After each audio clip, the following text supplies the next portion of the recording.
Dragon Ball Super episode 79 was extremely entertaining. I found it very satisfying and rating the episode 8 out of 10. Majin Buu vs Basil battle had a lot of elements and was smoothly animated. They also revealed the black hooded guy, and the episode ended with Gohan and Lavender in the stage for second round of this exhibition match, to be continued on the next episode.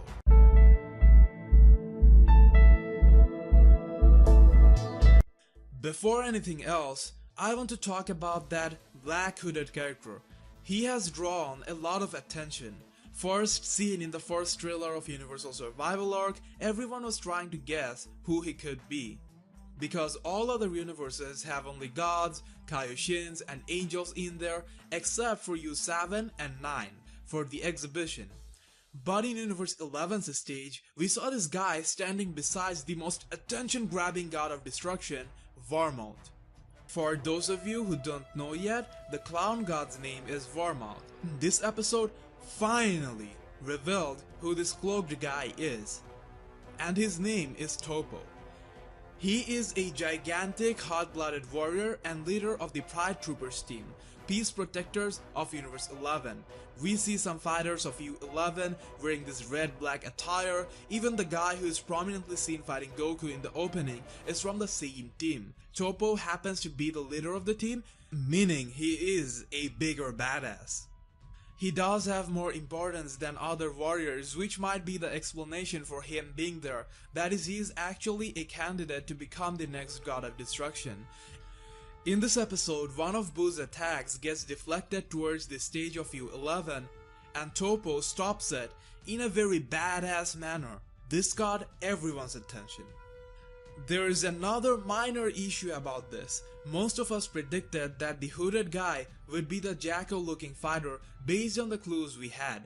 Like in the first trailer, the guy was smaller and we could see his gloves and mouth, and that was nothing similar to the Toppo, but very identical to buffed Jackal. However, suddenly in the opening, they changed the cloaked guy, gave him a bigger size, and also decided to cover up his hand and mouth. What was the reason behind this change? Most probably, they wanted to place the Jackal guy primarily when the trailer was made, but later decided to put Toppo there, or simply to confuse us only. However, since Toppo is the team leader and the candidate for being the next god of destruction, this makes more sense. Before I progress further with the review, I have a small request for you guys. If you want shorter but faster Dragon Ball updates, Dragon Ball Fanverse is one channel you must check out. I post exclusive videos there. For example, a 3-minute version of episode 79 review was uploaded way earlier there. So if you like that type of stuff, make sure to subscribe. Okay, back on episode 79, it is the kick specialist Basil versus the durable Majin Buu. This is the most dangerous Buu ever got since Dragon Ball Z. Also, this highlights the fact that apart from his playful side, he also has a caring, sensible and serious side. Basil, on the other hand, raises our hopes on the variety this tournament of power might give us. He wasn't particularly a powerful opponent, but his unorthodox fighting style and transformation was refreshing and fun to watch.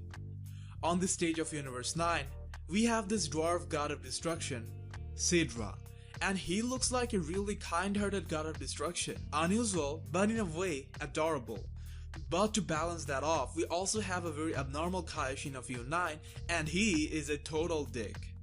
He is like a big-mouthed troll, except his comments aren't funny at all and kind of self-trolling. And you find that funny. Not that he's funny, that green fucker was so overconfident, he thought Basil alone could finish U7.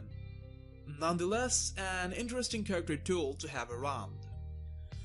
How was the battle? Epic. It was like a Pokemon Dragon Ball crossover. Liked how Mr. Satan was the master here.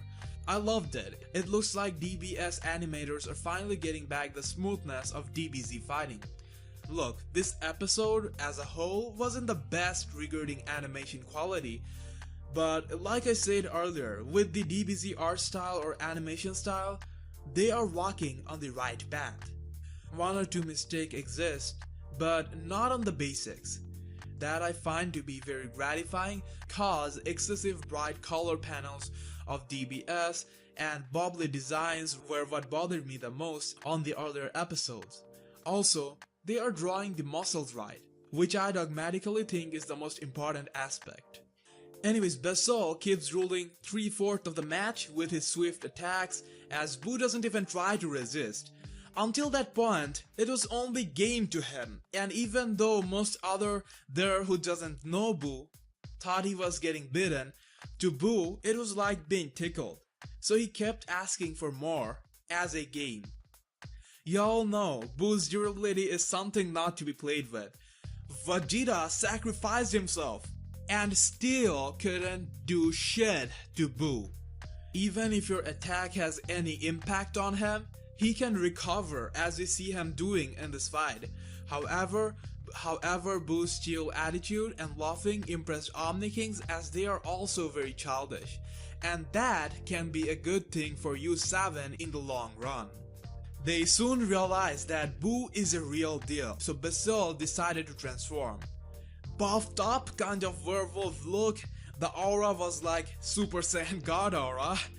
His attacks were very fast-paced and destructive.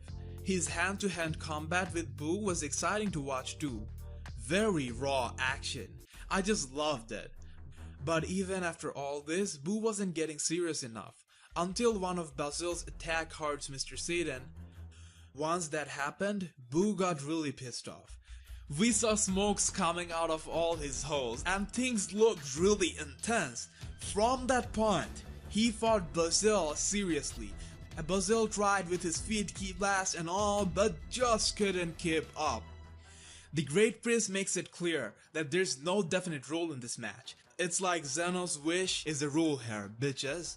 The only way to win is to satisfy Zeno, or if your opponent is unable to move. Out of stage or apparently, even cheating is allowed. The Kaishin throws a Unite version of Senzubin to Basil, allowing him to only last a bit longer. He fires up with his transformation again, but Buu had enough, so he finishes him up with a Buu version of Kamehameha. Then we get a good segment between Mr. Satan and Buu. It's nice to see how much they care about each other. So beautiful. I always wanted a pet like Buu, couldn't find one. This reminds me a lot of Pokemon, like Satan says, beat him, and Buu beats him. Satan is like a Pokemon master, guys. The way he's handling Buu. I wonder if you'll have to be there throughout the tournament of power to command Buu. Let's all just hope Satan gets more Pokemon like this. Have you noticed this celebration though? Audience moment of the day, Beerus and Supreme Kai's hug celebration. They own the internet today. Okay, now the next match has also been announced and it's Lavender vs Gohan. Lavender looks like a very sneaky opponent. He has been described as the one fighter who poisons people. This surely reminds us of Frost, but in this case it sounds like poisoning is Lavender's natural ability. Even if it were not, it wouldn't be a problem for them because cheating is being allowed here. We got the preview trailer of Dragon Ball Super Episode 80. We see Lavender poisons Gohan's eye, and that will be a big problem. Naturally, you know, our fighters fight an opponent by sending their ki, but for some reason unknown till this point of time, they are unable to detect or sense ki of Universe 9 fighters. We know mortals in general can't sense God ki, but we're sure that's not the case here. It's either because U9 fighters can mask or hide their energy, or because it is of a different type than the ones U7 fighters are aware of. Not necessarily something mighty, just different. So a Gohan without sight might not win against Lavender. Well, that's about all for now. Comment your thoughts, theories and predictions down below. I have a poll for you. Who is going to win, Gohan or Lavender? To vote, click on the link provided down below in the description and comments, and vote on our Facebook page. For the most entertaining Dragon Ball contents and updates on Facebook, make sure to like Dragon Ball Fanverse. You can also find me by searching for The Fan Guy. See you in the next Dragon Ball Super video.